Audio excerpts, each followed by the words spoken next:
Maine's North Pond region, nestled within the Belgrade Lakes, appeared to be an idyllic paradise. However, beneath the surface of tranquility, a mystery was brewing. For 30 years, over 1,000 break-in reports plagued the area's residential cabins, and the person responsible remained at large. These thefts were consistently carried out when the cabins were empty, and a strange pattern emerged. They occurred more often in the days leading up to Memorial Day and following Labor Day. The incidents grew so common and peculiar that the thief morphed into an urban legend, with tall tales and fabricated details swirling around him.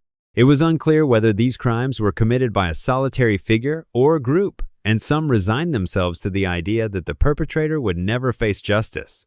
The myth persisted, fueled by a lack of substantial evidence, until April 2013.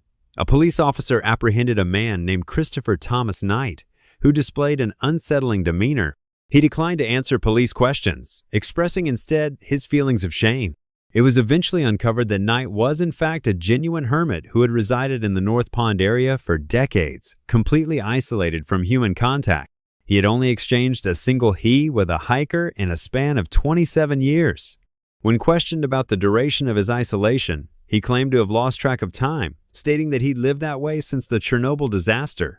This revelation indicated that he was just 20 when he chose a life of hermitage, a decision he never justified. His only personal item was a pair of eyeglasses, retained from his high school days.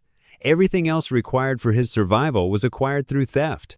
He took extraordinary measures to circumvent human encounters and maintain his privacy, such as abstaining from fires and always traveling under the cover of night.